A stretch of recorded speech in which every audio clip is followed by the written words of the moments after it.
Junk. Questions.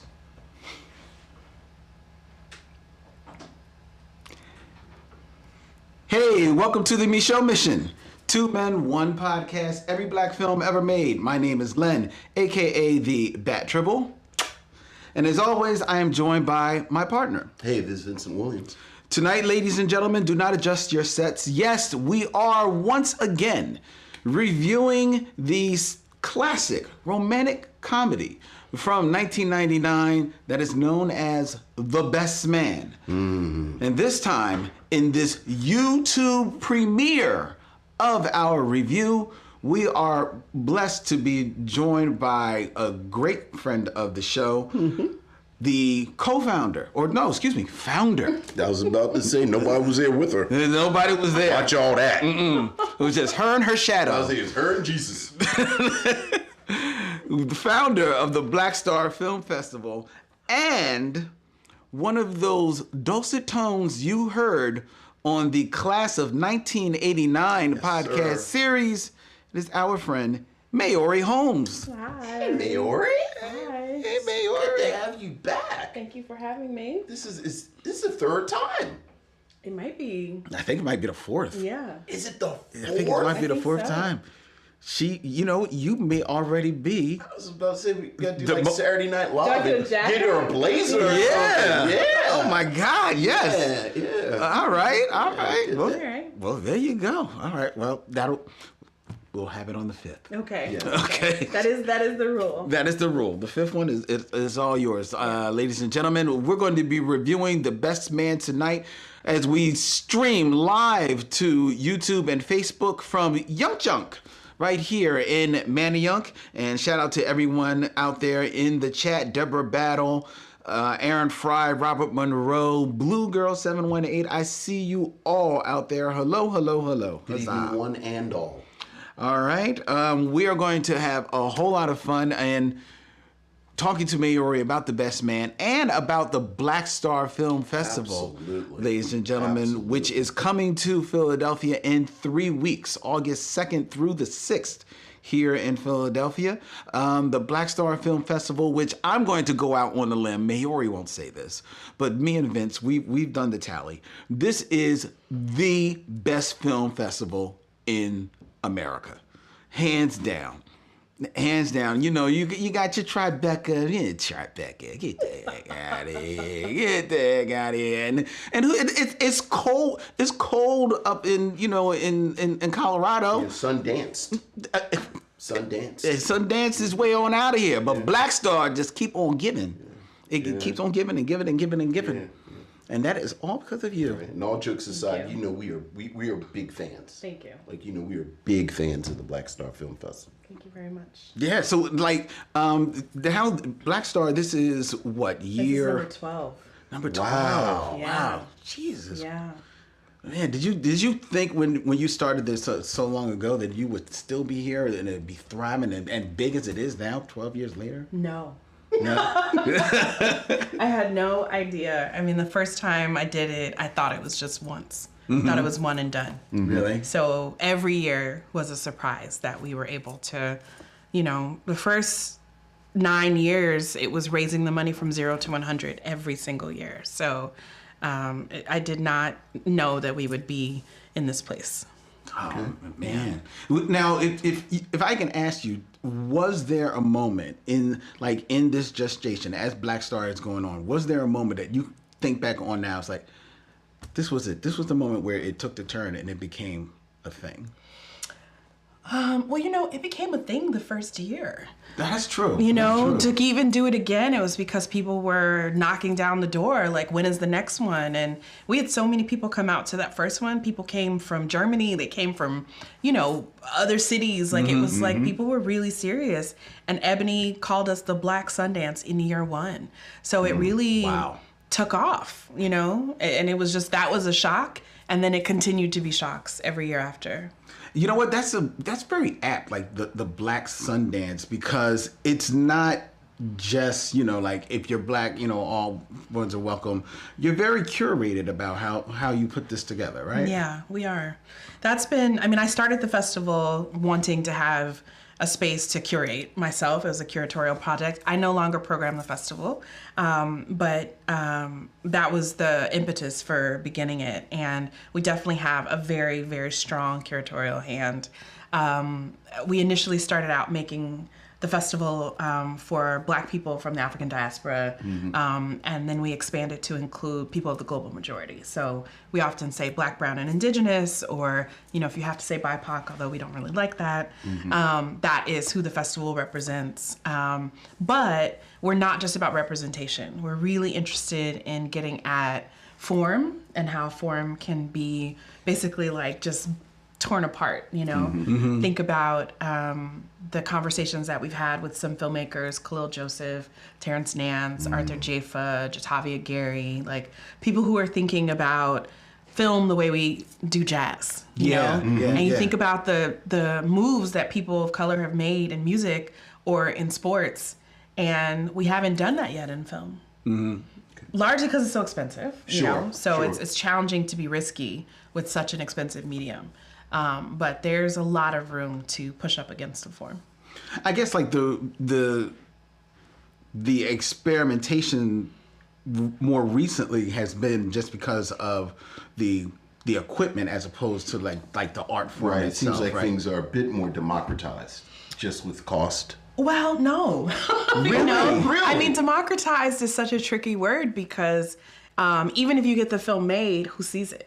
Okay. Well, yeah. Okay. And So now audience is part of. Yeah, the marketing and the tools that the big companies have, they still dominate. Okay. And streamers, now dominate with the kinds of contracts that they offer. And, it is not a level playing field, but people can experiment. I mean, our phones can make a high quality film. Right. You can shoot in 4K. And so you definitely can make a film very differently than like when I started grad school in 2001, and like had 500 gigabytes, on something the size of the side of the chair. And there's been at least one film at BlackStar that was filmed on an iPhone. Yeah. I remember, was that a couple of years ago? I don't remember. When Dorian was in? Oh, right. Yeah. So, Oh, wow. so this year, what are the big highlights? What are the big... all the films. Okay. Can't pick a favorite child. Well, I produced a film that I'm excited about Okay. that got into the festival. No preferential treatment. Not no at all. preferential. No, really. Yeah, well, tell us about it. It's a short film called The Difference Between Us, directed by Imran Siddiqui, who also works at BlackStar. So, again, no preferential treatment. No, produced by the founder. Neither one of us is on the program committee. Okay. And it is a very rigorous process. Okay. And so that film I'm really excited about. Okay. There are so many. I haven't seen a lot of them still, to be honest. Okay. And but That's gotta be cool. it's kind of cool. Yeah, it's like your first well, not your first, but you know what I mean. This is my third not programming. Yeah, so you get to go with the rest of us. Well, there's still work that I'm doing. Okay. I spend most of my days shaking, hands and kissing babies. So Okay. I'm still trying to. I got to raise money for next year. It's better than kissing hands and shaking babies. So. This is true. But yeah, I'm excited. We have our lab films in our second year of our Philadelphia Filmmaker Lab. Yeah. So those 3 films will be in the festival. We have, some docs and some narrative works. We have Jatavia Gary's film, which is the name of it, I can't remember, but I'm excited to have that. We have Beth Ann Hardison and Lisa Cortez's documentary about Beth Ann, which is really exciting. But yeah. Wow. Now the lab films, are they done down at like, what makes a lab film? Is this just like how it's made, or is it something totally different? So for the last 2 years, this is just our second cohort. We have a year-round fellowship where Philadelphia-based filmmakers are partnered with a producer, and then they get a supervising producer, and then they get crew, they get a budget, and they make a short film. Wow. And the first year we brought on paid producers. This year we also had a producing track. So we had directing fellows and producing fellows. That's smart. And they go through classes and training and script development. And then they all shoot their films usually in the spring then they go into post, and then we also walk them through distribution. So they premiere at the festival, and then they go on to festivals afterward. So in the first year, one of the films actually went on to Sundance after BlackStar, and then went on to some other festivals. Nice. And that director actually now also works at BlackStar. We keep it real close, you know? Look. That's how you do it. That's what you do. Oh, I didn't know you could train to be a producer. Yeah. That's interesting because that's cool because like there's really no school about how to be like a film producer. Right. I mean, there are programs to. I think Drexel even has a producing track, and there's a really well-renowned graduate program at USC, the Peter Stark program. I used to want to be in it. And I think NYU, like there are producing programs, but they aren't popular. People don't know about them. I think the people often, you produce by doing. Yeah. And that is true. I often say you can't train a producer. They're born. Mm-hmm. But I do think that there are things to learn, right? If you have the acumen. Yes. In the room, people can't see, but my friend Katie is here. And Katie and I started working on something, and Katie had not ever worked in film. And then she produced our first series of BlackStar Live. And it was like, Katie's a natural born producer. There are things for her to learn, but the personality and the disposition, I feel like you're born with. Okay. So yeah, the people in our program, most of them have experience producing, but they wanted more, and they wanted, it's nothing like not having to raise money and then to like focus on making the film happen. Right. Very nice, very nice. I still feel like you should have like every festival should have like Maori's pick. Like you should just be making one movie, like putting your stamp on it. Because you're Queen BlackStar. You should. Okay. We'll make that happen. We'll make that so, Katie.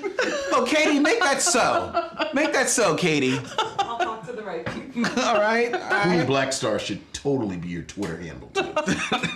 It should be. On Threads. Right. All right. On Threads. Look. Do we have to go on Threads? Hey, man. You do. Kim Kardashian and Oprah are there. It's a wrap. It's Threads. I mean, it's done. See, she's also done. Anticipating questions. Who all gonna be there? It's not Spill. Okay. All right. Okay. I can't get an invite. You don't want one. Oh, dang. No, I'm just kidding. All right. You got an invite? I do.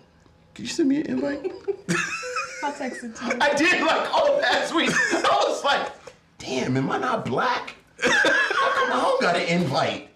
All the cool kids got invites. So that was like in the 10th grade. Like, how's it a cool party? Like, I know about it, but I can't get an invite. No, come on, Vincent. So BlackStar Film Festival. Very nice. Well, thank you. Well, thank you for taking the time. Absolutely. And the run up to this is, like I said, it's 3 weeks away, ladies and gentlemen. Yeah. August 2nd through the 6th. They can go to BlackStar. BlackStarFest.org is our website, and then all of our social handles is at BlackStarFest. There you go. Look it up. Tickets are on sale right now. You can get the whole program laid out. Oh, the other thing to share, I apologize. The festival is going to be brand new this year because we're no longer in University City, which is where we've been for the last 11 festivals. That's right. We are at the Kimmel Center and at Suzanne Roberts Theater and Lightbox at University of the Arts. So it is BlackStar on Broad is the hashtag. Okay. Our new hotel is a partner as the W, so it's BlackStar Jefferson style. We moved on up. Oh my goodness. Right. Oh man. I want to invite the BlackStar. There you go. Very nice. Well, another thing I'm excited about is that the Micheaux Mission is going to be at BlackStar. We are. It's true. There is a rumor that we And then how will we be there? What else is going on that we are... Yeah, so a new element of the festival that we developed during the pandemic was a talk show called The Daily John. It was originally called BlackStar Live, then it transferred to The Daily John because Queen BlackStar would like to be the Oprah of millennials. That is my goal. Sure. And she's owning that, right? Look, man. I'm clear. Barely you can't do right. I am clear.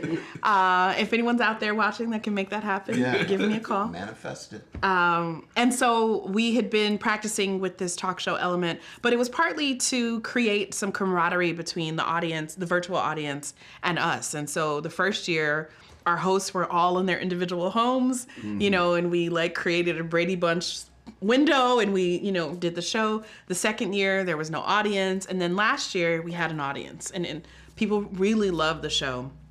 This year, in solidarity with the writer's strike, we're not having a scripted show. Mm-hmm. So instead, we've decided to create a stage of talks and panels. So our panels will take place in the same place as the talks. And then one of our hosts has her own podcast, and she had the really great recommendation to have, her podcast be one of the hosts. And then I was just like, well, let's just open it up. I have a podcast. Y'all have a podcast. And so on the Daily John stage, which is what it's called, there will be a series of talks with filmmakers and special guests at the festival so that people get an opportunity to meet them kind of one-on-one. Mm-hmm.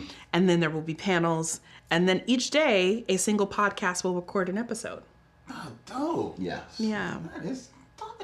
And we were honored to be one of them. Yeah. Indeed. We're honored to have you. Yes. And you dropped it, you kind of like snuck it in there, but Maori does host her own podcast, Many Lumens. Yeah, Many Lumens. Yeah. Which is a very cool podcast. You are a very good interviewer. Yeah. Thank you. Yeah, good conversations. I'm like, I'm not adult enough for these conversations. This is, I'm like, what was that word? What's that word? Dude, I'm saying, man, look, they be breaking it down. They be breaking the vocabulary that I am just not ready for. Right, I have to have a thesaurus out when I talk to Maori. That's how it is. But thank you for being here. Absolutely. To talk the best man Thank you. with us. Before we get into the best man, ladies and gentlemen, we are, as always, going to get into our features. We're going to do things a little differently tonight, however. One of our features is the top 5, where I give a list to Vincent and he gives us his commentary on my list. And I do have a top 5 for tonight that is definitely in theme with the best man, but I'm going to save that for the end of the show. Okay. For tonight. Okay. So that means that we will now go into our other regular feature. And that would be 6 Degrees of Derville Martin. It's the key. Like, you would be surprised what a person can do with just a sense of touch. They were very big on telling us that they wanted theme music. Theme music for the features. Yes. 6 Degrees of Derville Martin, ladies and gentlemen, where I will have 2 actors. I will give Vincent them one by one, and he will connect them in 6 movies or less to that 70s best man, Derville Martin. Festival. Yeah, He was a one-man film Well, festival. he pretty much was. Mm-hmm. You really could just go the whole gamut. Have a Derville Martin Film Festival. You could. Are you familiar with Derville Martin? No. Derville. I always love when guests are so fast to say, I have no idea who this is. I was not warned of this. No one told me. No one expects Derville. No one's looking for No one Derville. expects Derville. Derville Martin is, did you see Dolomite Is My Name? With Eddie Murphy. Yes. On Netflix. Mm-hmm. He's the character that Wesley Snipes plays. Okay. He was an actual actor. Right, a character actor all throughout the 70s. All the 70s, and you blink, and he's literally in almost every other blaxploitation movie. Okay. And yet, directed Dolomite. Oh, wow. He directed Dolomite, and yet he was so ubiquitous of a character actor that not only does he show up in films such as the blaxploitation films, he also shows up in Guess Who's Coming to Dinner? And The wow. Exorcist. And The Exorcist. No, Wow. not The Exorcist. Rosemary's Baby. Wow. Rosemary's Baby. Yeah, I can get my devil stuff mixed up. Yeah. so you could connect him Right. to the world. Wow. As Vincent will show Yes. tonight. Hopefully. 6 degrees. Six degrees. degrees. 6 films or less. Okay. Okay. So Vincent, Yes. are you ready? I am ready. Now, trying to keep this in theme, Thematic. but I thought it would be too easy if I chose any of the actors from The Best Man, True. many of whom we've already done. Yes. So, what I thought of, if we were to do The Best Man today, A modern best man. these are 2 actors who I think would be cast in a Best Man redo. Okay. So, number 1, Number 1, in 6 films or less, connect Derville Martin 2, Jay Ellis. Jay Ellis. Okay, well, this is how you get to Jay Ellis. Derville Martin is in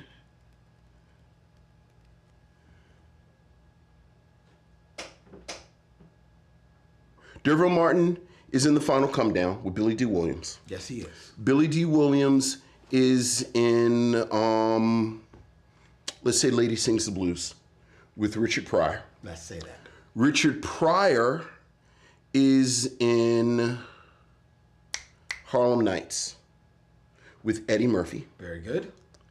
Eddie Murphy is in, oh, you know what? I might run out going that way. I was wondering, like, I'm going to go run out going out. Okay, so let me go back. Derville Martin is, of course, in Five on the Black Hand Side with Dick Anthony Williams. Dick Anthony Williams is with Samuel Jackson in Mo Better Blues, who's in He's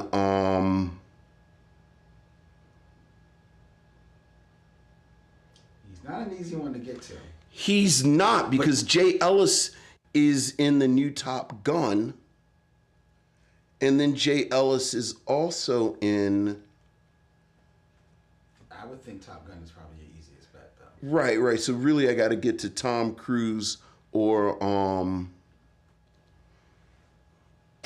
what's the white boy's name with the mustache? The white boy's name. Goose's son. I can't think of it. That's not who I'm thinking you need to get to. Well, is there anyone from You People? Can you go from, if you go back to Eddie Murphy? Is Jay Ellis in You People? No, No, but but can she's you get thinking from from You the- People to Top Gun? Is there a through line? I think, like, you want to get to Top Gun, right? Trying to get to Top Gun. So you want to get to Tom Cruise.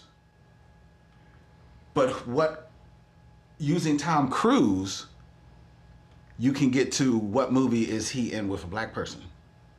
Well, I was trying Or to get to... Julie Louis-Dreyfus? Okay, Julie Louis-Dreyfus. I was trying to get to Collateral That's what I was thinking, Jamie Foxx. with Jamie Foxx. And you were there with Samuel L. Jackson. No. Okay. No. Derville Martin is in Hell Up in Harlem with Fred Williamson. Yes. How do you know? Fred Williamson is in Through the Hard Way with Jim Brown. Okay. Jim Brown is in Any Given Sunday. Oh, Any Given Sunday with Jamie Foxx. Jamie Foxx, who's in Collateral with Tom Cruise, who's in Top Gun Maverick with Jay Ellis. Wow. Very good. There you go. Very good, Vincent. Very good. All That's right. amazing. Oh, amazing is a very strong word. I mean, that was amazing. But you I were stick by it. You were there with Samuel L. Jackson, because Samuel Jackson was in not BoJack Horseman, Django Unchained with Jamie Foxx, Right, he sure and then you get to was. Collateral. Yeah, that's Cruise. true. So when you said that, that's where I thought you were going. That's right. I'd forgotten about Django. That's your favorite movie. And the D silent. That's what got me. Who's next? Who you got? Speaking of D's. Jay Ellis is a good one now. Go ahead. Speaking of D's, in 6 films or less, connect Derville Martin to Two. Dominique Fishback. Ooh. She's incredible. I love her. Yeah, I was not familiar with her before Swarm. Oh, yes, you are. She was in Random Yes. Acts of Flyness, season 1. Well, movies. Oh. Yes, you are. You're not thinking of the movie. There's a movie that I know you've seen, that I know you love. Dominique Fishback? Yes. I know you've seen. Let's put it this way. I'm pretty sure you've seen it. I think we've reviewed it, so I'm pretty sure you've seen it. Okay, how have we reviewed the movie she's in? She's like 20. Ooh, actually, She just looks 20. She looks. I got fooled by the black not cracking. What movie was she in that I would know? I don't want to give it away. I guess I gotta give it away. Judas and the Black Messiah. We did not review Judas and the Black Messiah. But I thought you had seen it. I actually didn't see it. Oh, wow. Oh wow, she's missing a good one. I can get to Judas and the Black Messiah though. Well, yeah, sure. Now that I gave it to you. Yeah, I didn't know what else is she in? She was in well, she's in the new Transformers movie. Well, you know I wasn't going to see that. Yes, I know. But she's also in, speaking of Jamie Foxx, what was that movie on Netflix? Powerless or Powers? Oh, I never saw that. She's good in that too. All right, we'll do Judas and the Black Messiah. So that's what, Daniel Kaluuya and Lakeith Stanfield? Mm-hmm. All right, so... I love black people. We made it Stansfield, like you said. Because what? That's his name. That's Stanfield. He's a Stansfield boy. All right. Derville Martin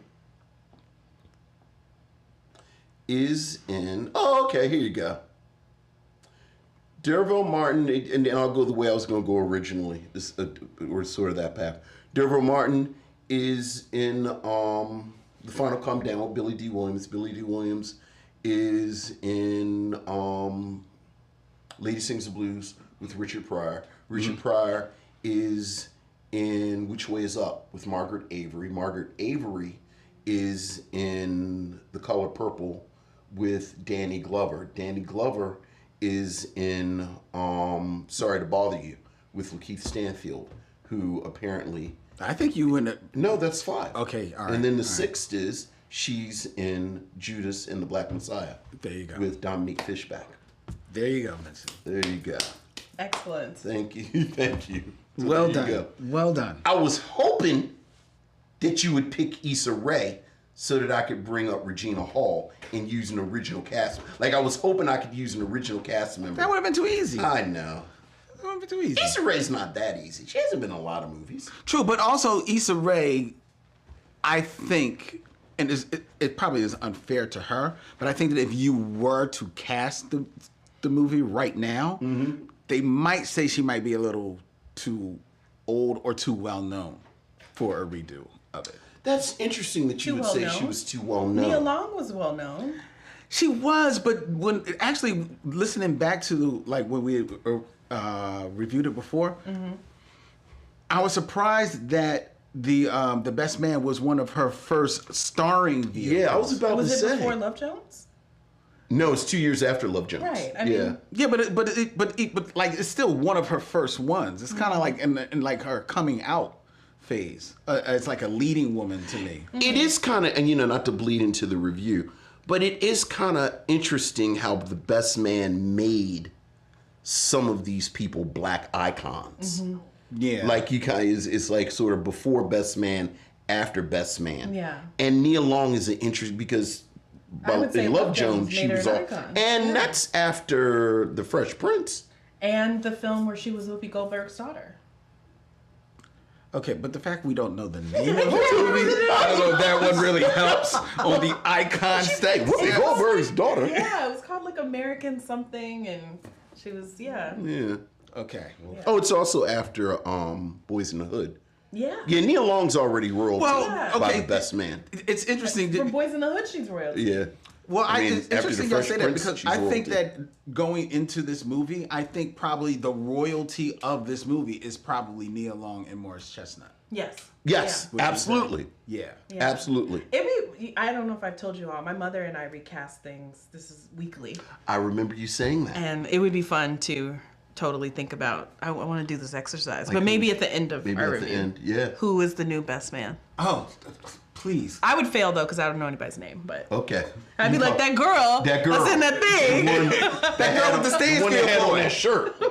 He had on that shirt. But Issa Rae is a good one. I think Issa would be a good... I also think Hollywood is even less risky than they were then. And so they would really want to make sure that they have someone bankable. So I think having newbies is less possible now. Like, I feel like now Yeah. you have to have somebody that is going to be good on Netflix, Okay. All right. Fair And enough. so I think Issa Rae would actually be primo. And she'd love to do it. Like, this seems like something. And we that- need some dark-skinned sisters because the first round... Oh, boy. Well, let's get into our review. Of The Best Man from 1999. Just before his best friend's wedding, the life of a Chicago writer becomes crazy when his best friend guesses that his new book's story is based on his bride's fervent pass. The Best Man stars, as mentioned, Nia Long, Morris Chestnut, Taye Diggs, Harold Perrineau, Terrence Howard, Sanaa Lathan, Monica Calhoun, and Melissa D'Souza, and features Regina Hall. No, that's her coming out. Yeah. Because that's definitely her coming out. How they hit the lottery with that. Regina Hall is the best. The absolute best. Absolute best. In this film that was written and directed by Malcolm D. Lee, produced by Spike Lee, and was Maori's request. Was it? Yes. Yes. Can we do The Best Man, Len? Certainly. For her 4th stop here on the Micheaux mission, Maori, what say you of The Best Man? You know, it's interesting. I loved the film when it came out, and I watched it again recently when the Peacock series. The final chapter. The final chapters came out. So then I sat actually with my mother, because it was over Christmas, watched The Best Man 1, Best Man Holiday, and then watched the final chapters, and we watched them all together. And so it was really interesting to kind of like put all the stories in one place. But I gotta say, The Best Man did not age well. Interesting. Politically. Politically, okay, Yeah. okay. There were things that now I would cringe at that I remember just thinking were funny or, you know, whatever. And it was fascinating. And, you know, I'm sure watching lots of things, they don't age well, but it was just fascinating the kind of misogyny that was in all of them. It was just some of the like jokes and things that I was just like, we wouldn't do anymore. What did age well, though, was Terrence Howard. That's true. That is his best role. I will stand by it. I will agree with that as well. Yeah. And that actually tracks throughout the universe Yeah. of The Best Man Yeah. properties. Yeah.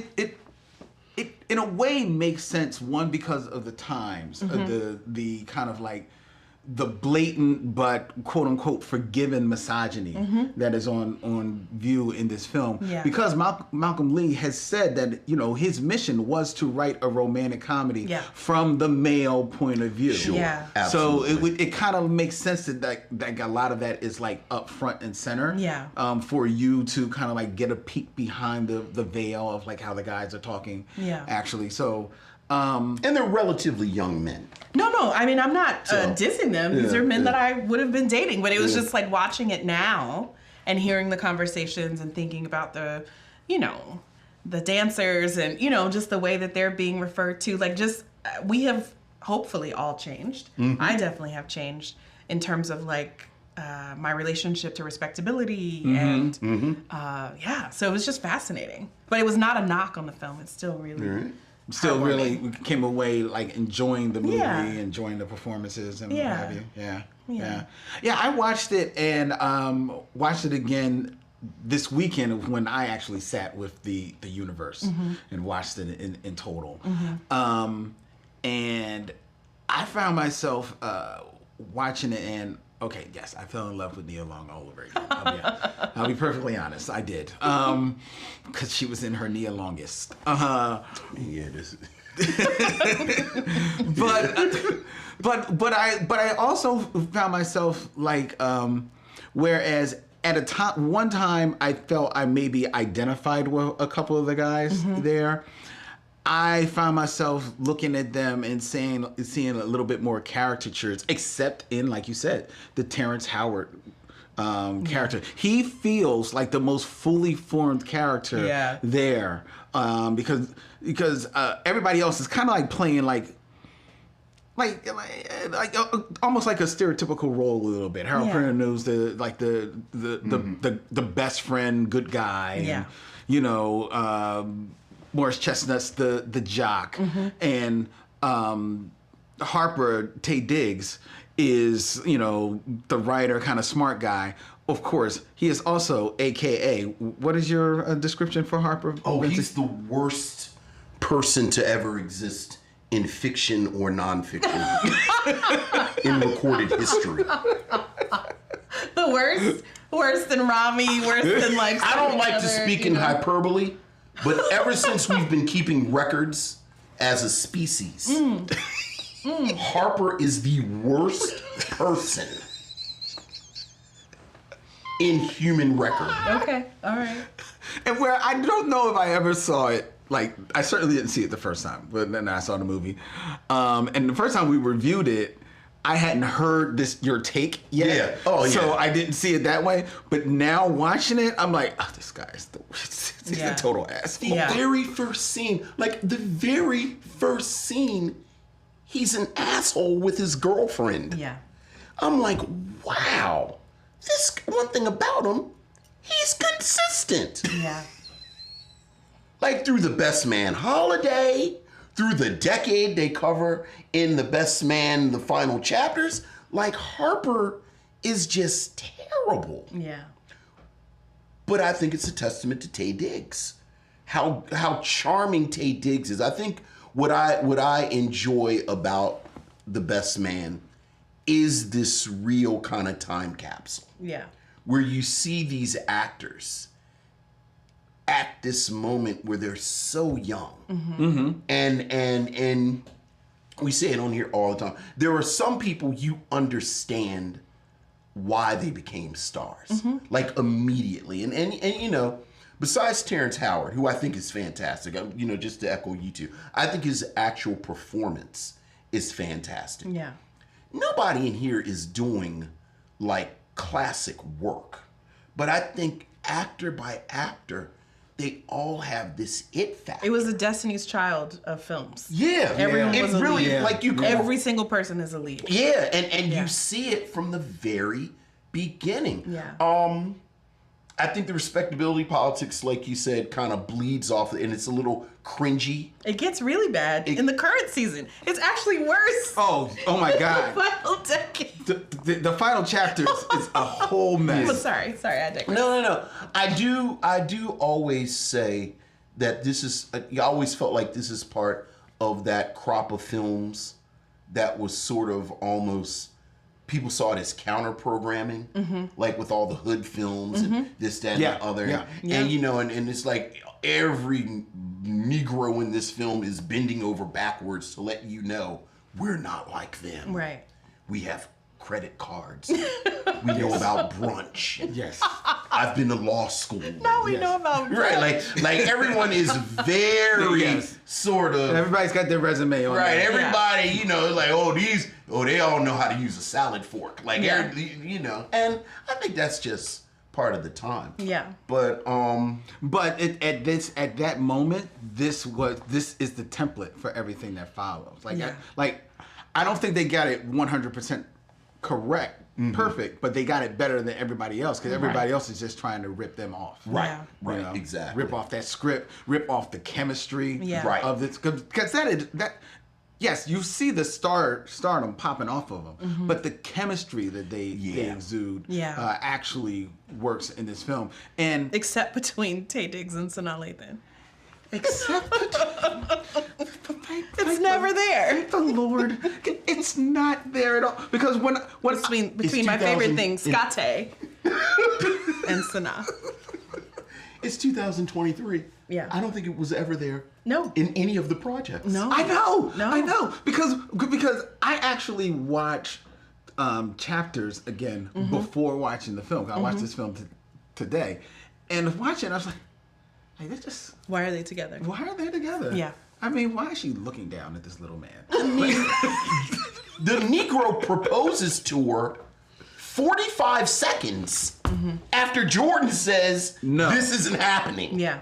And he's like, well, I guess I'll propose at my best friend's wedding reception and take some of the spotlight off of the bride and groom. I said, this motherfucker. Because that's what best men do. Yes. Oh my goodness, he's so horrible. He is horrible. He is horrible from. But that's the thing. Like, the one thing I will say is that I don't understand why he is the best man, because it is clear. It is clear, first of all, that everyone's best friend is Quentin.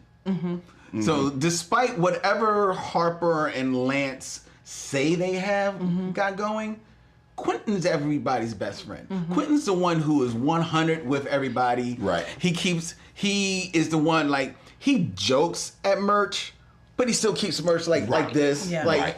you know, he's the one who could tell Lance and Harper about themselves. So the fact that Lance and Harper are best men, I think it's just a dark skin thing. I don't think it has anything to do with actually being best friends. Lance thinks this is the man who introduced me to the woman I want to spend the rest of my life with. Good point. Like, Okay. like he's the conduit that I got to her. I trust him. I love him. He is my brother. Yeah. And You know. he's, Tootsie Roll like me. Thank you. And then there's that. Yeah, because they ain't gonna trust no light bright named Quentin. So, back in 1999. Back in 1999. You know, young sure. bull coming out of college. Right. You don't know that. So, Just kidding. So that's the one thing that like hit on me. Like, I don't understand like why anybody is friends with Harper. Yeah. Because it's Tay Diggs and he's super charming. Is he though? He is. Oh, he is. He's exceptionally I was charming. about to say, you cannot take that away from Tay Diggs. From Scotty. You cannot. This was my favorite fun fact when I found out that was his name. His name is His name is Scott. Tay. And Tay is from his family calling him Scotty. I did not know that. Yeah. Wow. I'm never calling him Tay again. I'm calling him Scott. Yeah. Wow. Okay. The other thing that I did notice watching this movie again, and again, I understand that this is because of the nature of the film, is as much as they want to build up the ensemble, and the ensemble is definitely what is in place in Holiday in the final chapters, this film is first and foremost about the guys, and then the women are just like afterthoughts. Yeah. Very like their whole stories. They're are pretty unformed. Much, yeah, like even like as much as we keep up for Nia Long, she basically is a chess piece in this movie. Yeah, oh yeah, absolutely. And never mind your girl Monica Calhoun. Or Yeah. Monica Calhoun. Yeah. She's like the dude in The Hangover. Right. It's like you don't see her for most of this one. She dies in the second. I'm like, damn, Monica, your agent is garbage.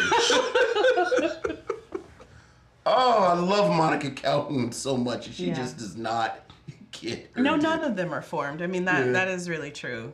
And it's really, I think that's the thing that I'm like looking at it with. And I Yeah. didn't know the piece about it being a rom-com from a male point of view. Like I just thought of it as like a black rom-com. So Right.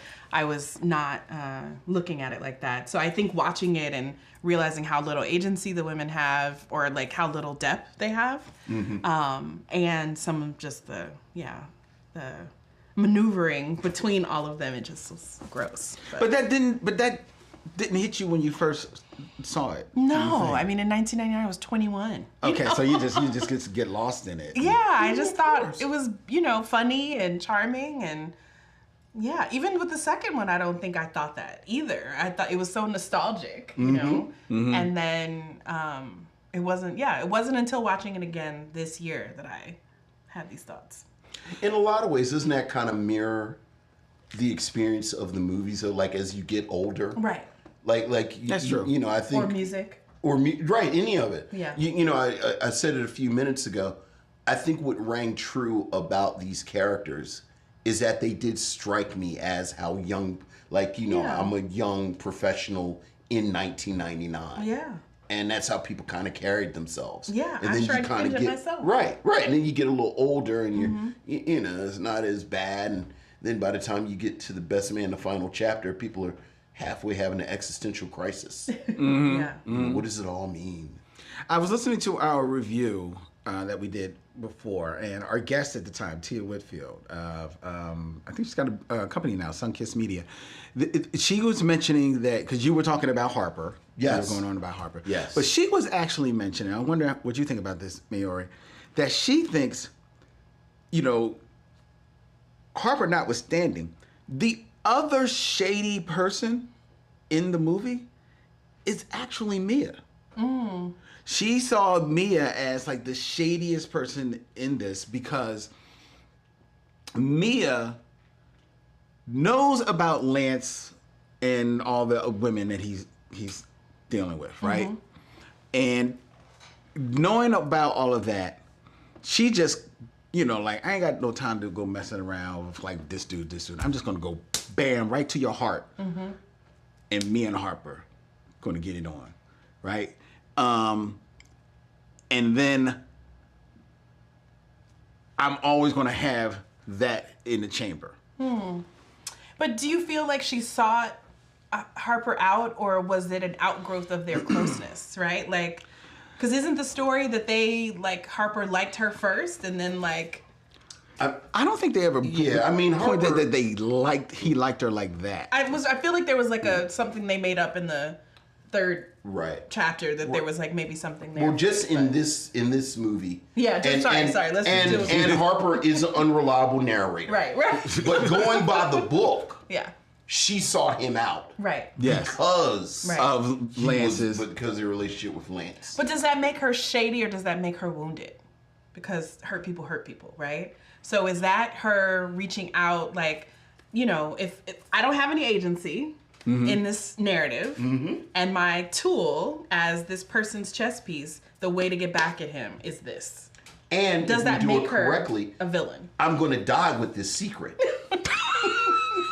Like, hopefully some dumbass is going to write a novel about it.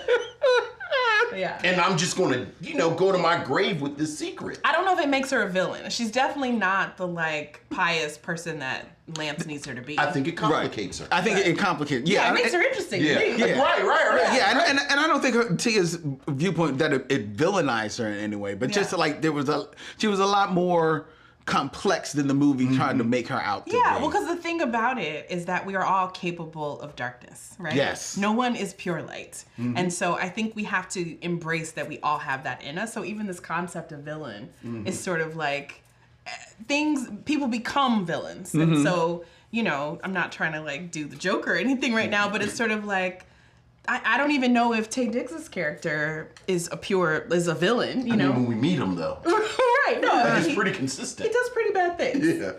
There's good people on both sides. Consistently. Yeah, I would say he's a villain. Okay. I would say we're not getting into the rest of the universe, which would certainly go there. Yeah. But he's pretty. Well, what I think is fascinating, and I don't know, I don't know Malcolm Lee, but I wonder if in between the time of The Best Man and The Best Man Holiday, Malcolm Lee kind of saw people talking or just looked at it himself, where they kind of lean into it. Yeah. Where Harper becomes progressively worse with each project. Yeah. I mean, is that true? It's true. No, he does. I don't know whether or not he leans into it. There's a part of me that wants to think that he's just. I'm trying to be kind, but I think he's just kind of like repeating some of the same kind of bits, just trying to find other ways to just say the same things over and over again. Because, like, especially by the time you get to final chapters, which unfortunately has 8 hours to fill. And he is like, he's just, now Murch is an MMA fighter. It's like, wow, I feel like we've lost the thread a little bit. There are threads that are lost. It's like, what? Never would have called this in 1999. No, there's a whole lot of threads that are lost by the time you get to the final chapters. Yeah. The shame of it, the only shame of it really is of this movie is that Regina Hall doesn't show up till like the last 20 minutes of the movie. In the First Best Man. In the First Best Man. In the First Best Man.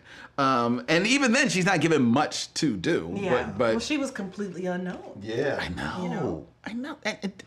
Because what had she done before this? I had never seen her before. I think this is her introduction. Yeah. Yeah, but she popped. She popped She really immediately does. off the screen. Right? Yeah. He like stumbles into this extra piece. Yeah. It's amazing. Yeah. It steals the show. The other person I was trying to look at, because listening to our review, you were saying that you had a soft spot for Monica Calhoun. I do. I still don't see it, but God bless you. But Don't do that. No, it's just it's like she's not given so much to do in this film. Like, okay, I don't see what is making her this special thing. But I was also looking to see Melissa D'Souza, and because you mentioned about how she has always kind of played like the lead's best friend's girlfriend Right. in a lot of roles, Right. and looking at her filmography, that's kind of like where she unfortunately gets stuck there. Lost. She's always kind of stank and kind of, Yeah. you know. Yeah. Yeah. And I feel like,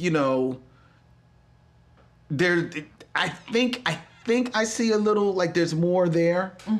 Just trying to take the best man on its own and not forgetting what happens in the chapters.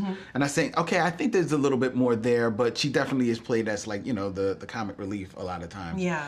In this role. Well, right. I mean, and Nia Long is the trope of the successful one Right. without a man. You know what I mean? It's Right. They're all taking on these tropes. Yeah. But I definitely see the inkling for more there, and they try to explore it in the chapters. So that we can get to the chapters, because I just so want to go there. I mean, are you going to skip right over Holiday?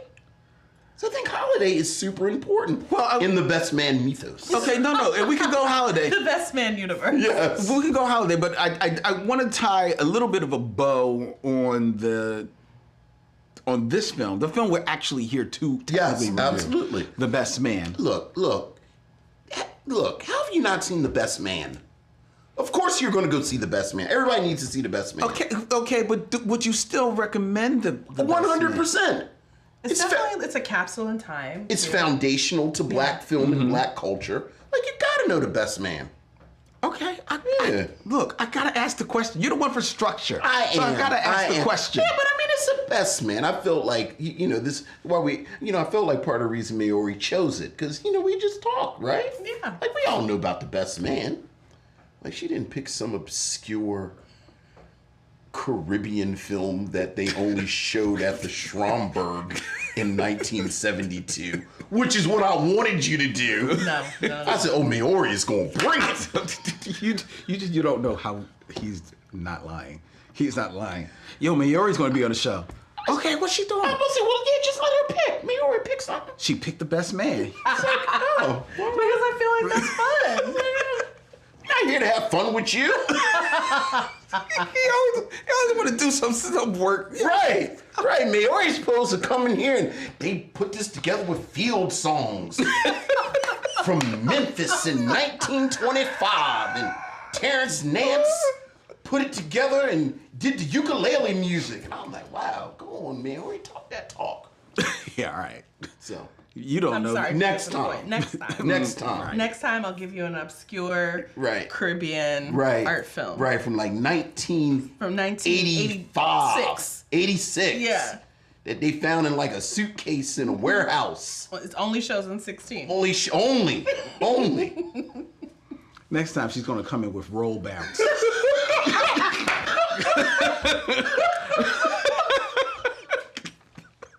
Tonight we'll be discussing roll bounce and the various ways that they hid that Megan Good was 3 feet taller than Little Bow Wow. You'll notice in the first scene, he's always wearing roller skates. He's constantly moving. In this scene, Megan Good is actually on her knees. You ever notice that in Roll Bounce? Like, do you ever notice that? I've never seen it. Oh my goodness, you've never seen Roll? It's not bad. Yeah, okay. But they do all these tricks. But don't choose it. Yeah, don't choose it. Don't choose it. No, don't choose it. Field songs Yes. found in a warehouse in New We're Jersey. gonna do Diary of an African Nun. That's what we're gonna, All right. But yeah, go ahead. Would you recommend people still see the Best Man? I would, yeah. I mean, I think to your point, one, it is the launch of all of these actors. Yeah. So if nothing else, to see them at this point of their career, I wouldn't necessarily recommend the other two. They're not necessary, but I think The Best Man is part of a moment in cinematic history with these kinds of films. It ends the chapter of that starts. I mean, really, if you want to do like a historical arc, it's like you start with Nia Long and Morris Chestnut in Boys in the Hood, and you end with them in The Best Man. Mm-hmm. That really cements that moment of 90s indie film.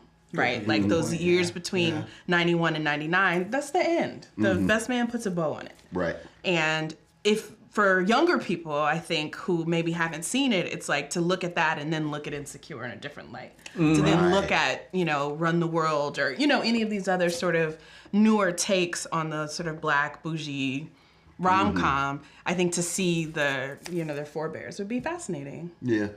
Also, the other thing we didn't say about the new series is they all still look amazing. Oh my God.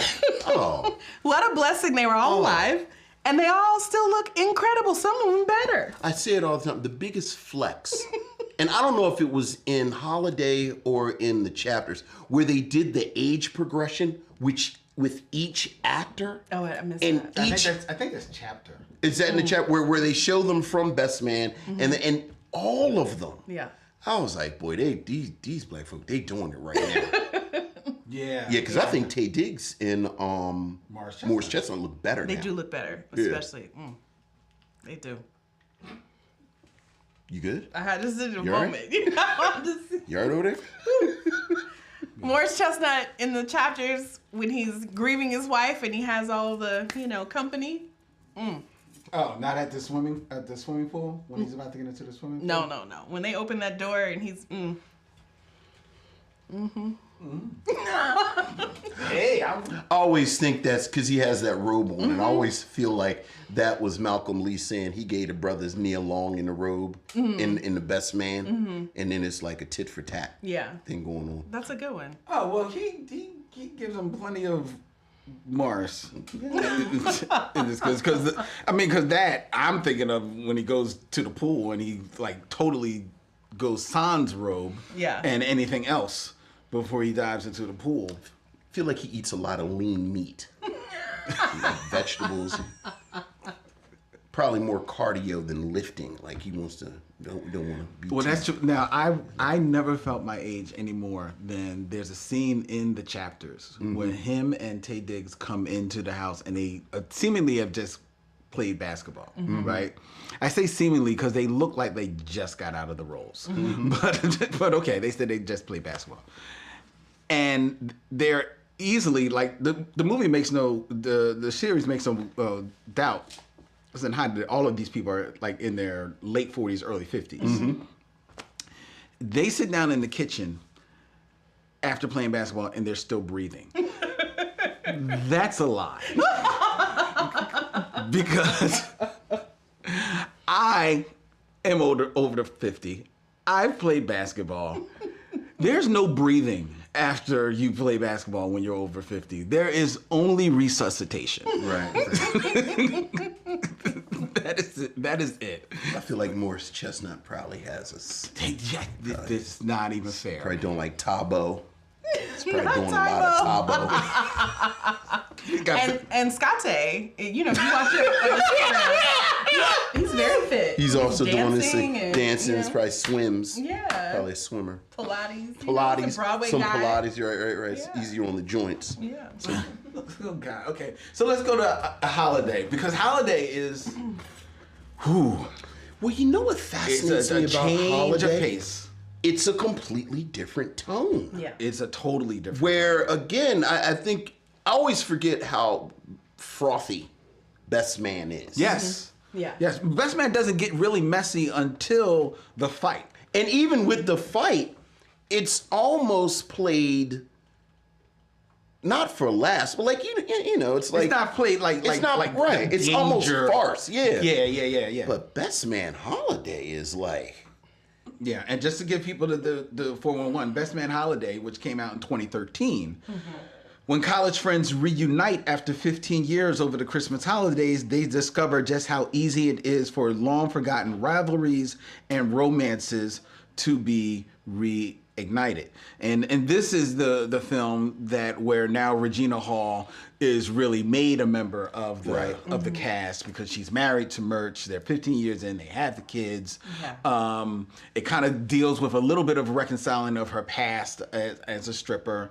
That's played up for laughs if you want to. That's a cringy moment for me. I was about to say I don't know how much that's played for laughs. Yeah. It is kind of icky. Well, I think there's some laughter about how like this video of her gets out at a bachelor party, and like there's laughter about how the video is kind of like passed around. Right. Like I think they're mining that moment for last because in the zeitgeist at that time is very much about like sex tapes being freely distributed all over the place. But it is very cringy the way that all plays out in that film. And it gives the film a very, like you said, frothy is like what you would bestow upon the best man. And considering that this is called the Best Man Holiday, you would think there would be some froth here. Well, there is froth when they do the new edition scene. That's one scene. I mean, okay, and that's the scene that they play all the time. And is what's her name coughing by then? Oh yeah. Yeah, she's in the back, like Coughing up with that robe on. Consumption. She got consumption. on that. I actually sat in the theater. I said, I know they're not about to kill Monica Calhoun. Dude, you know when the second somebody coughs. I know. Well, she looked all frail, and then they said it on screen. Yeah. Like, what was it? Why does she look so frail? Yeah. I said, Lord, they about to kill Monica Calhoun. Well, you could tell when she opened that door, you know. That's true. Oh, when you like go back and watch, and then you're like, oh. The signs were there. Yeah, It was all there. Yeah. But yeah, this film just has a very off-kilter tone to it, man. I found myself watching this movie and just like, ooh, I am not enjoying myself at all. Yeah. I really like Morris Chestnut in The Best Man Holiday. Still. Yeah, I think he does. You know, I never thought Morris Chestnut was the best actor back in the day. I mean, he's pretty. But I think he's growing into it the older he gets. And I really like I liked him in Best Man Holiday. I Okay. did. His acting, his performance. I didn't think much of him in The Best Man Holiday. He's satisfactory. Okay, all right. Yeah. Sometimes you gotta take the gentleman see. My ex-husband would say pleasant. He was pleasant. He's pleasant. He's pleasant. Yeah. Okay. But they're a little older. Yeah. And I do think as you get older, things aren't as frothy. Okay, yes, I life don't know can... about that.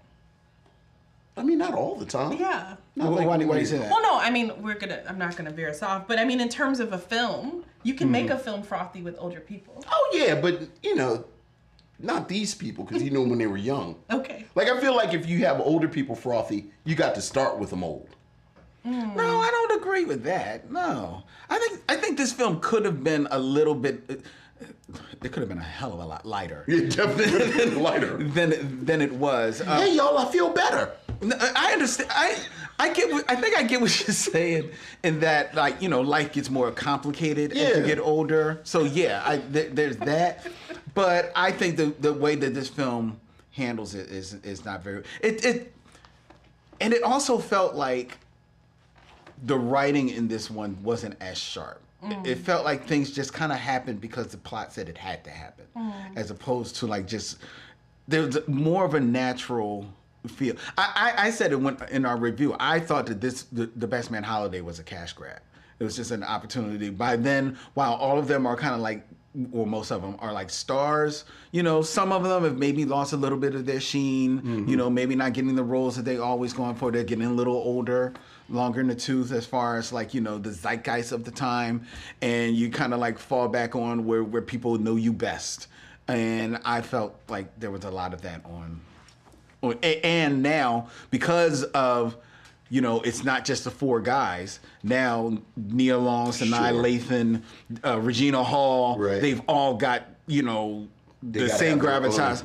And all of the women probably got more gravitas in their careers than Harold Perrineau At that time, right. I think that time. Sanaa was probably the biggest at that in 2013. Yeah. So, you know, so now you've definitely got to... Although Harold Perrineau was on Oz. He was on Oz, but I don't think like... No one knows his name. Yeah, like he's like that guy you know. Right, you recognize that guy. He's what's his name? Derville. He's Derville Martin. He's kind of a Derville Martin. He's Derville Martin. Like Derville. Don't do that to him. I was about I to didn't say. mean it in a bad way. He's not I just want the brother works. Yeah. If you've seen Derville, that would be a bad. Oh, okay. Brother does work though. He does work. Like so, but now because of that, now you've got to give them something to do. Yeah. Right. Or you know, at least make them at least more prominent in the Yeah. script. Sure. And now that bloats the script a little bit, and I just think it loses their way trying to find everybody, and that's why they got to knock off one of the women. Don't. I mean, no, I mean, she's barely in the first one. Well, all the more reason. Do you have any particular memories of Holiday? I mean, we've discussed the coughing of blood and the audition dance sequence, and I'm trying to remember. I mean, I think one thing I appreciated about it was having them all in that house. I think they were all at Monica and Lance. Yes. What was Monica's character's name? Mia. Mia. At Mia and Lance's house, and I just remember, like, for me, thinking about, oh, this is so lovely. You know, that they had money to do that. But I'm trying to remember any other moments. It's definitely my least favorite of the three, so I don't think so. Yeah. You know one detail I did like? They established that Mia and, what was Melissa D'Souza's character's name? That is Shelby. That Mia and Shelby were line sisters. Yeah, but Which explained why Shelby is she there. was such. They had to make the the connection of her really in the group, because that's the other thing. Going back to The Best Man, you never believe her and Murch as a couple, Right. You know, and that's not just a chemistry point of view. Just the characters don't make any sense, Right. You know, so She would never be with a guy like that. No. Not publicly. Yeah. I was about to say, I didn't want to say, I was like, actually, I did kind of believe that. Like, You did. You've never known a couple like that? I don't think so. Like she just sort of runs him? Oh, I've definitely known women who run men, but, you know. No, but like that, though. Like a glam bot with like a total. She wanted him to take the job. You know, he's going to pass the bar and be a big time lawyer, and she's going to build herself. Like, I love that she was going into reality television. Yeah. Because you could tell she was kind of constructing. She wanted him to be her build-a-bot. Yeah. Okay. He wanted to help them poor children. All right, I didn't. So there we have the holiday. The holiday. Less said about that. The lesson. Which now brings us to The Best Man, the final chapters. Yeah. As I like to say, oh, what a mess. Well, it felt like they had started making a film, and then something happened, because those first 2 episodes Clearly, feel like right. this was a film. Yes. And then we come off the island, literally, Yeah. to this. It looked like it was Best Man Island. Yes. Right? It looked like they Best were Man like- Vacation. Yeah. Yes. And then they decided they had to make a series, because they have nothing tonally to do with one another. No. The whole plot of Lance getting married almost makes no sense. I mean, all of it is just, yeah. It was a very strange mashup. I mean, Quentin getting married. Quentin, sorry. Quentin yeah. getting married. Even though I will say I did like, and I just drew a Was blank. it Nicole Ari Parker? Yes, Nicole Ari Parker. Oh, she was fantastic. I mean, she's always fantastic. Yeah. She's always, Yeah, I did like her having the most fun. Yeah. In that. And you could tell in the back of her head, she was like, if the wind had blown a different way, I would have been in this movie. I would have been in The Best Man. Right. And I'm showing y'all what you could have had. How about that? Yeah. How about that? Yeah. Yeah, but she's fantastic. Yeah. She's Yeah, excellent. I liked her in it. You're right. The first 2 episodes are clearly a movie. Yeah. But even then, as a movie, there's parts of it like it's repeating kind of like the same kind of beats, because now Tay Diggs doesn't know how to just tell people like I'm making a movie. I'm like, just make it a freaking movie, man. Right. I almost blurted out an N-word. The truth is not in this Negro. I know. He refuses. If Harper tells you it's sunny outside, you better go look out the window. Yeah. He is the lioness, shadiest dude. Yeah. Yeah. I mean, they exist. I have Just dated them. lie about, like, why do you lie They all are my the father. time? I'm sorry. What is true? Like, this dude lies about everything. Yeah. Oh my goodness. Yeah. Like, the 2 of them getting a divorce, I actually said, yeah. That works. But even her storyline, so you go to the island and now I was like, what is happening? It looked like she was about to make out with the lady, and she's like, there was just so much mess in this Wait a one. minute. So you're talking about Sanaa Lathan's character, Robin. Yes. When she meets the chef. Yes. That scene was, the way it was directed, it looked like they were about to be together. Yeah. Really? Yes. I thought so too. I did not think that. And then just her whole thing, like all of it seemed, I thought Sanaa Lathan's character seemed like a white lady discovering the Caribbean. Like the way she goes like, there. She discovers like the chef. She eat, prayed, loved it. She did. She eat, prayed, loved. That was also, everyone's wigs were terrible. I mean, there's so much wrong. So much wrong. And then poor Nia Long, again, continues to be this high-powered person who's single, and then when she's not, she gets that guy. You talking about the guy that... I don't even know his name, but like... That dusty peanut head looking Yes! dude? Yes! She winds up with... Yes! He actually texted me that dusty peanut head. That is the perfect description. Cause I was like, this is the dude, like, cause there's the brother on the island who's like, like he's Right, because I thought maybe he was going to turn into something. he was a little charming, I was waiting for him to show up later in the season. Yeah. He doesn't, but this dusty brother from college, Demetrius, and his name is Demetrius. And then I kept thinking, did I miss a reference to him? Right, No, right. it's something else. They said it like he's always Right, they been said it around, right, right. Yeah. Exactly. There were some holes. I mean, and then like so much. I mean, I really appreciated that it felt like every episode was also trying to be an after school special. So it was like, we're going to deal with Me Too. Lance now has a non-binary kid. Over here we're going to do... Non-binary. Isn't that what Quentin called him? Oh. Non-binary. We're going to have a BLM. Like, it was just like every episode had something, and it was just too much. I have to say, as a proud Gen Xer, Yes. surrounded by other Gen Xers who varying degrees of dealing with issues of gender. Yeah. I found that a little realistic, where they just were fumbling, bumbling.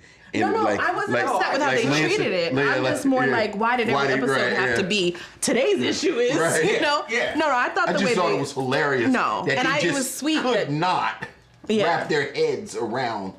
And it was sweet that Nia Long accepted them as well. Sure. So no, that was fine. But I just didn't understand why every episode was like. We got 8 hours to fill. I know. That's what it was. Because beats would just be stretched out for so long. Yeah. And people would get lost in the sauce. Merch became an MMA fighter. He becomes an Yeah. MMA fighter after almost tackling a white woman in the streets, man.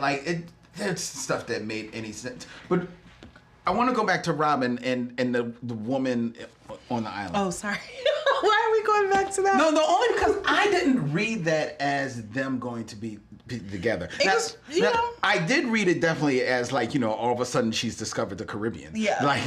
That didn't make any sense to me. Even though you lived in Brooklyn. Go somewhere. Just go outside. Somewhere outside. Outside, exactly. We have this wonderful place in Brooklyn called Outside. If you would like to get some Caribbean influence. Yes. So I feel that, but what I lost at the end of, I want to say the end of that movie, the end of the second episode, Best Man Vacation, is that her, at least whatever she was falling in love with the island, was awakening something in herself, in that she would either want to visit the island. The island was going to play a part in some way. Yeah. Sure. The rest of the and she starts all over again. Yeah. With episode 3, and then her, she is one of the characters. Her, again, unfortunately, is the women.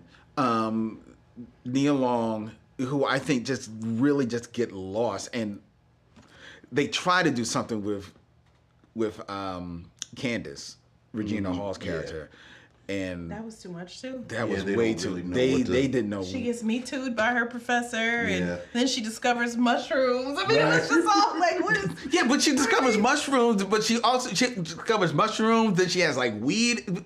I'm like, they didn't know what to do with her. And the whole Me Too with the professor. the reason why I didn't like that, because the whole time I was appreciating I guess they setting you up for the okie doke. Yes. Because you're appreciating this character. Yeah. Right?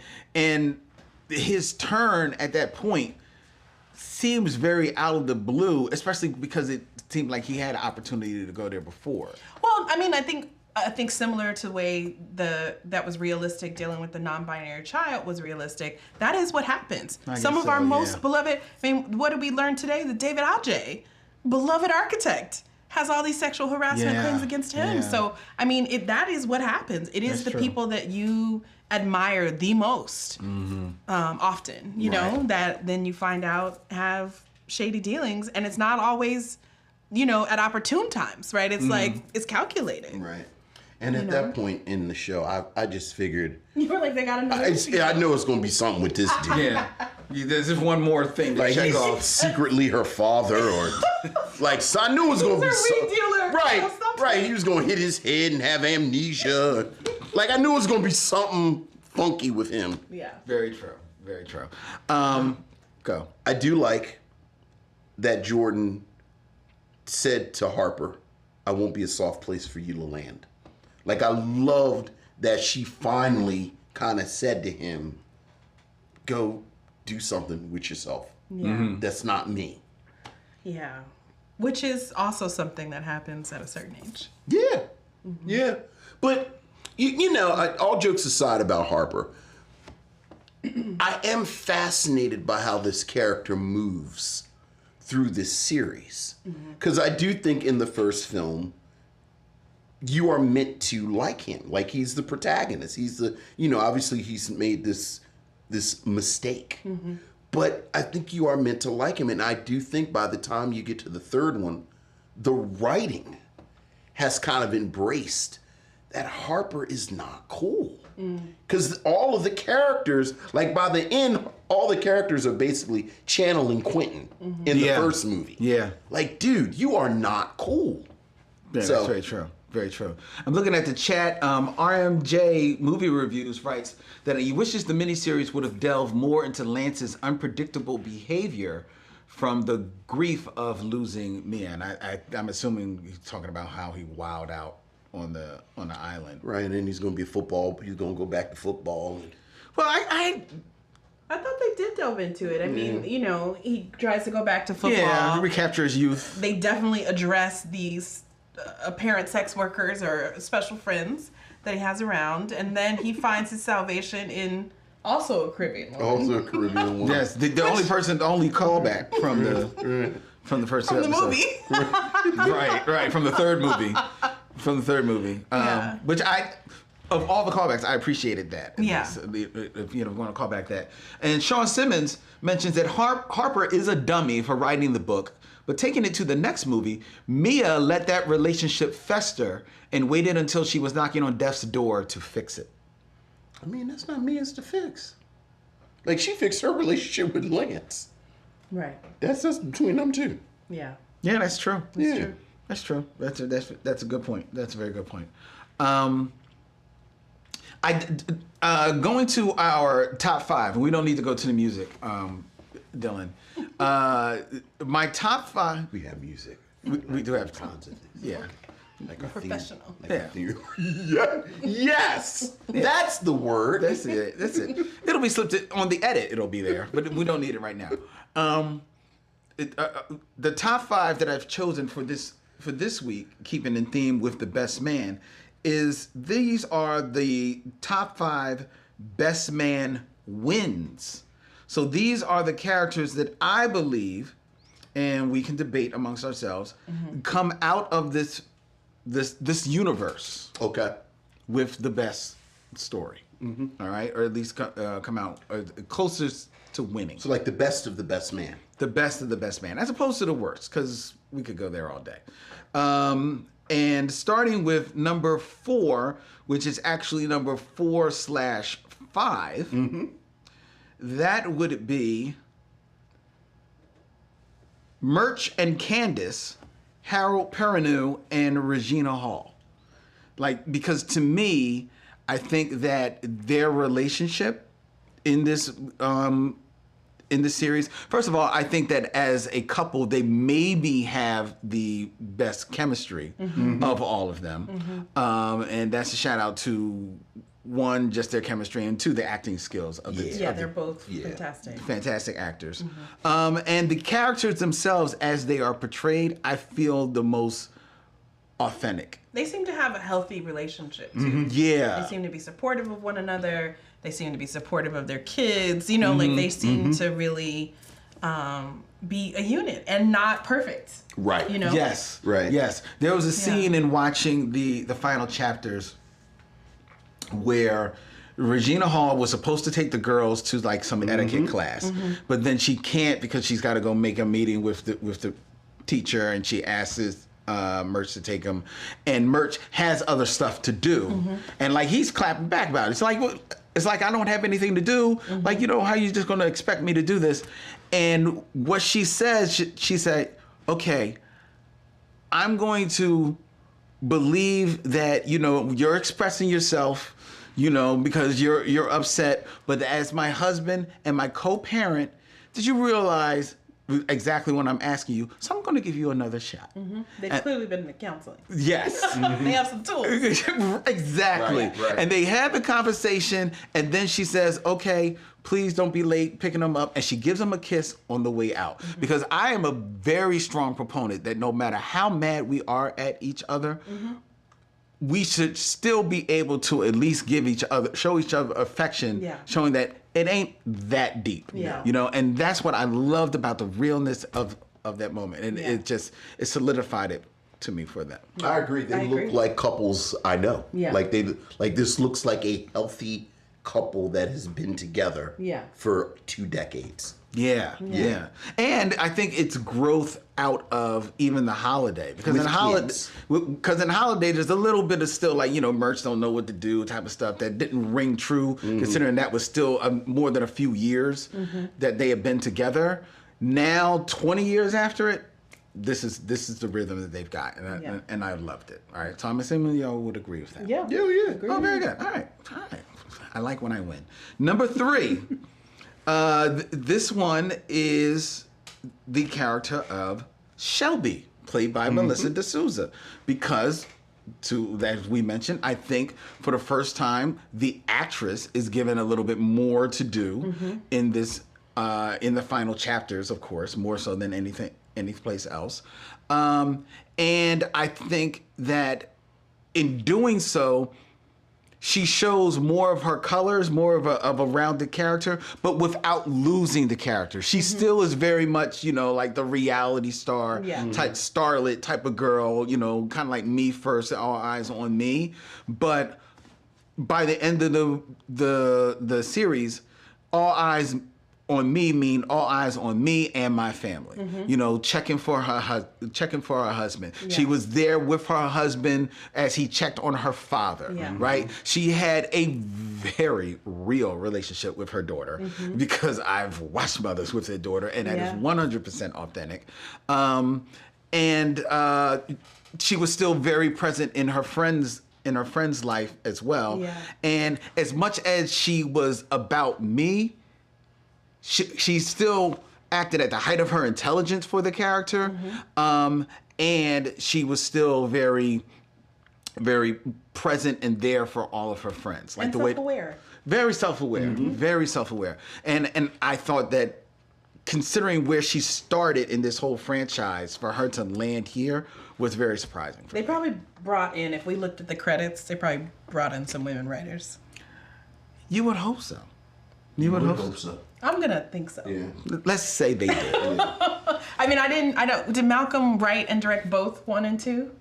Yes. Yeah. And then with the television series, I mean, you have to bring in other writers. Writers' room. Yeah. So. And they did mention that there was a woman. I can't bring up a name, but there definitely was a specific woman. Was it Tracy Oliver?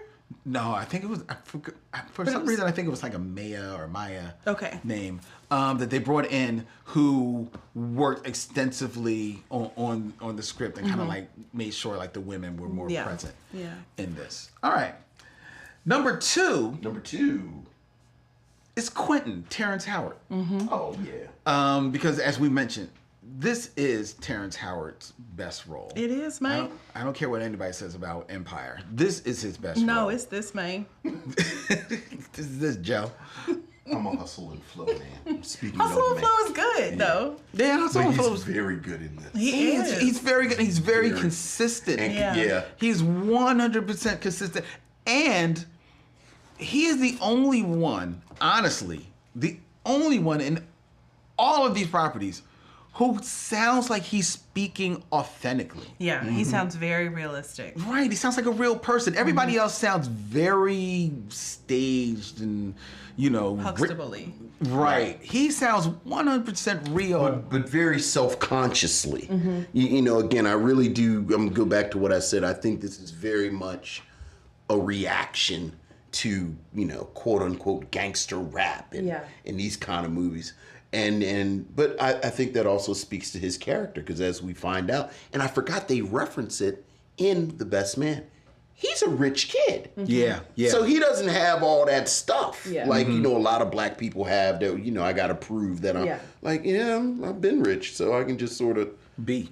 play a guitar myself, behind mate. my back and Yes. Amen. And number one, and this is, I learned, I didn't believe so, a controversial point. Okay. Pick. And that would be Sanaa Lathan's character, Robin. Because I think we've gotten into, I certainly have gotten into other arguments with it. I like where she lands Away from him in Africa? Yes. Yeah. Now I know that the discourse that I heard, that some people were angry about, him taking her daughter to Africa away from him. Some would argue the further the better, but I think for the most part he was a good father, though, so I don't know if that's necessarily fair. But I think, to your point, just from the shady way that he proposes to her, first of all, kicks off the movie with her, and then proposes to her at the end of that movie, and then throughout all of these properties, he never ever freaking learns a lesson. It's all lip service with him. It's all lies. It's all just to get through the moment, to get to the other side. Sometimes it's Jordan. Yeah, or Jordan. At the time that he tells her about, that she tells him about Africa. Wait, do they go to a specific country, or they don't say? It's Ghana. Okay. At that moment, that is right after they seemingly had this cathartic moment where he shows up at her, she had some event. Yeah, that community meeting. Right, that was going on at the same time as the premiere, and he shows up there, and it's in that next scene is when she tells him about Ghana, and he still hasn't learned. He's already cringing, he's just had his moment. He could afford to take a summer to go to Ghana with his wife, and he can't call himself to do it. She is in the best spot away from Harper. She is Harper-less. And I think that she has, therefore, is the winner of The Best Man. I don't know about that. Discuss. Only because, her going to Ghana is similar to the Caribbean moment. It still just felt like I've been rescued by the native land. It was just, I don't know. But so cringy. The Ghana was something that she had sought out and she had got selected for. None of that felt earned to me in her character. Her participation in the community event and all of it felt like she was dabbling, which they talk about, right? They do, She's yes. always dabbling. From the very first movie, actually. I thought it was interesting. I know. Yeah, it's consistent. But there was just something, I don't know, there was the way, maybe it was the performance or the writing, I don't know, but something in this version made it just gross to me, and I was not here for it. But that was just personally.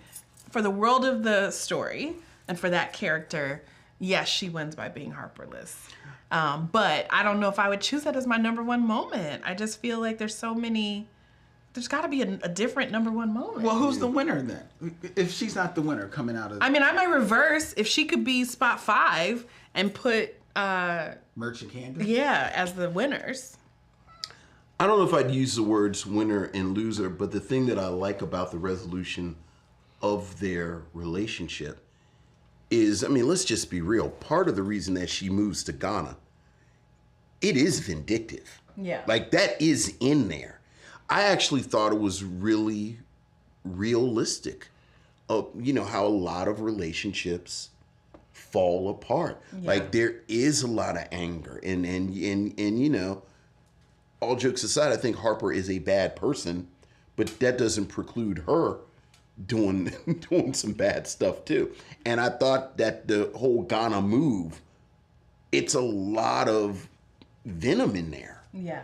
And I liked it. Like just as character development. Yeah. To your point, I think from The Best Man through Holiday through this, they have this really, it's an overused word, but they have this really toxic relationship. Yeah. Like when you really look at the whole thing, the other thing I wanted to say about The Best Man Holiday and them killing Mia. Not killing Mia. Yeah, they killed her. Well, The Best Man Holiday has this weird energy where it's like the real love story is between Lance and Harper. Like this is the love story. You know, heterosexual, manly. Yeah. But this is the love story. And I was just like, okay, so you kill Mia and take her off the board. But then you have this other relationship that is almost like an afterthought. And then they kind of lean into that, because I do think that they lean into it in the final chapters, where you see this relationship dissolve. Yeah. So that's why I like where she lands. I wouldn't call her a winner. No one wins in an ugly divorce. But Sometimes Some you people. do. I can't go with you on that. But yeah, All right. Well, there we have There we our have. look at the Best Man universe. the Best Man universe. That was fun. It was. I had a good time. I'm sorry to disappoint you in my choice, but I had fun. And that's all that counts. That's all that counts. That's all we want. That's You know. all that counts. There's an older black lady in Cleveland who used to go to race films in the 40s. And in her attic is just a reel of half of an Oscar Micheaux film.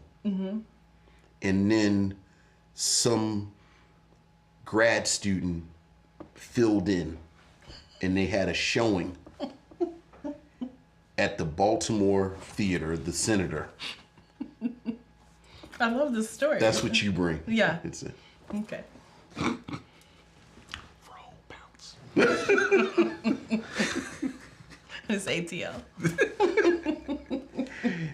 I did see that. ATL is good. ATL was good, actually. I love ATL. We actually Yeah. enjoyed that. It was fun. All right. Yeah. This has been fun, ladies and gentlemen.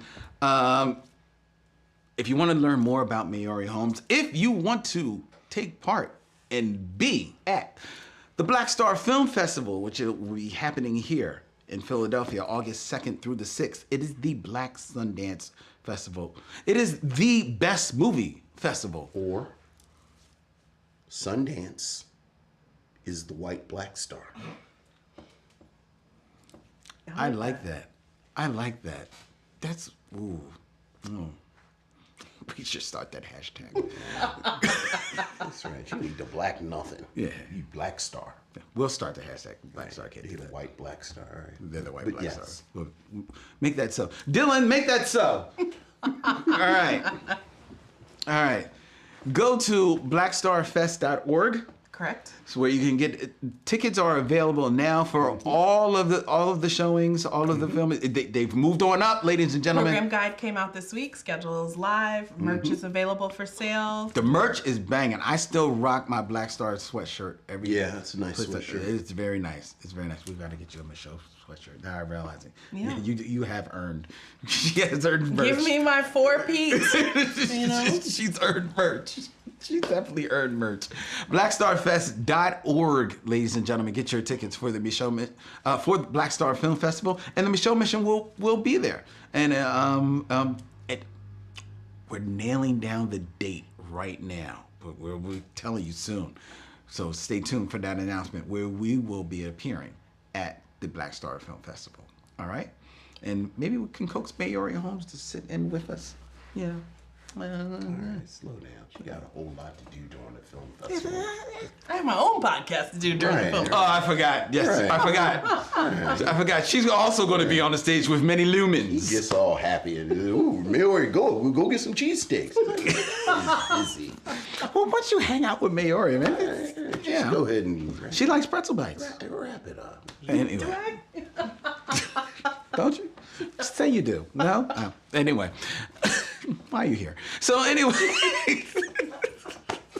Before we tell you what we're going to be watching next week, ladies and gentlemen, we invite you to follow the Micheaux Mission on all the social media of your choice at Micheaux Mission. You can subscribe to the Micheaux Mission on YouTube at youtube.com at Micheaux Mission. Join the Facebook group at Micheaux Mission. The Micheaux Mission is also a proud member of The Podglomerate, thepodglomerate.com. They make podcasts work. And we film every Tuesday at 7 p.m. right here at Yunk Junk, here in Manayunk, where you can book yourself time in Philadelphia's premier video podcast palace. Go to videocontentfactory.com and make it so. All right? Next week on the Micheaux Mission, we have another very special live guest who will be joining us from the Be Real Black Cinema Club.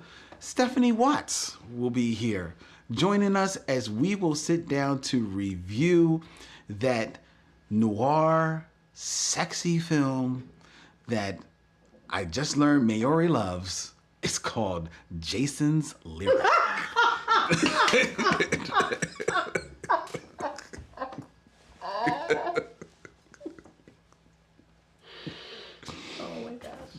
The Adventures of the Disappearing Accents.